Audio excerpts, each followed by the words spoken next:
Merci Monsieur le Président, Madame la Ministre, Messieurs les rapporteurs, Monsieur le Président de la Commission des lois, mes chers collègues.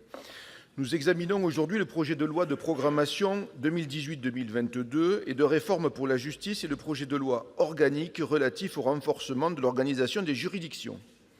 Ce n'est pas la première fois que nous sommes saisis d'un projet de loi réformant la justice. La dernière fois, c'était il y a 2 ans seulement avec la loi de modernisation de la justice du XXIe siècle.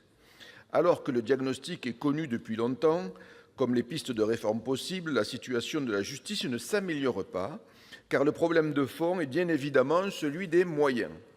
Oui, notre justice est dans un état critique aujourd'hui, car elle souffre d'un manque d'investissement prolongé, et ce n'est pas que le fait de ce gouvernement. Une accumulation de réformes déstabilisantes, souvent sous-financées, des délais de jugement qui s'allongent, un encombrement des juridictions civiles et pénales, une situation chronique de sous-effectifs liée aux vacances de poste, un système illisible d'exécution des peines qui conduit à ce que souvent la peine exécutée ne soit pas la peine prononcée, une surpopulation carcérale, cela vient d'être dit, chronique, nos prisons comptant 70 164 détenus pour 59 875 places au 1er septembre 2018.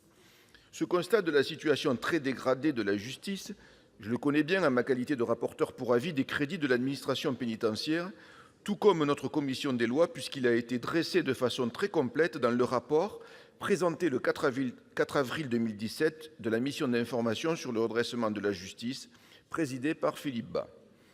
Les différentes pistes de réforme, en dehors de la seule hausse des moyens, sont connues également. Ces dernières années, de nombreuses préconisations claires et précises ont été faites sur l'organisation des juridictions, le rôle du juge ou encore la réforme de la procédure civile, de la procédure pénale ou du droit des peines. Dans ces conditions, nous ne pouvons que regretter que le gouvernement ait attendu le 20 avril 2018 pour nous présenter le projet de loi de programmation pour les années 2018 à 2022 et de réforme pour la justice et le projet de loi organique relatif au renforcement de l'organisation des juridictions, qui en est l'accessoire. Les textes qui nous sont proposés portent sur 5 grands thèmes: la programmation budgétaire, la justice civile, la procédure pénale, l'exécution des peines et l'organisation judiciaire. À l'initiative de ces rapporteurs, dont je tiens à saluer à cette tribune la qualité des travaux, la commission des lois a modifié les projets de loi ordinaires et organiques afin de reprendre les mesures déjà adoptées par le Sénat en octobre 2017, y compris en matière budgétaire. La commission des lois a adopté plus de 150 amendements sur ces 2 textes. Ainsi, en matière budgétaire, la commission a demandé un effort plus important à la hauteur des enjeux du redressement de la justice. En matière de justice civile, elle a amélioré l'efficacité et la rapidité des procédures, tout en veillant à la protection des personnes vulnérables par la suppression ou l'encadrement de certaines mesures. En matière de procédure pénale, elle a été soucieuse de l'équilibre entre l'efficacité des enquêtes et la garantie des libertés, mises en danger par un renforcement excessif des prérogatives du parquet. En matière d'organisation judiciaire, la commission a clarifié la réforme avec la création du tribunal de première instance, tout en veillant au maillage territorial et à la proximité de l'institution judiciaire. La commission a ajouté des mesures supplémentaires de réforme issues de ses travaux antérieurs. Je m'attarderai en particulier sur les travaux réalisés par la commission en matière d'exécution des peines, qui a amélioré l'efficacité et la lisibilité du système en renforçant le rôle de la juridiction de jugement et en créant une peine autonome de probation. Les règles actuelles de l'aménagement des peines conduisent à ce que les peines exécutées soient trop rarement les peines prononcées.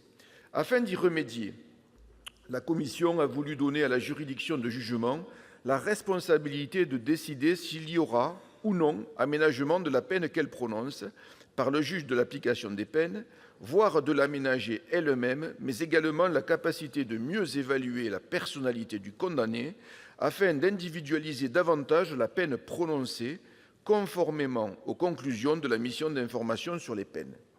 Je me félicite que la commission ait ainsi restauré la crédibilité du prononcé et de l'exécution des peines en supprimant tout examen obligatoire des peines d'emprisonnement aux fins d'aménagement.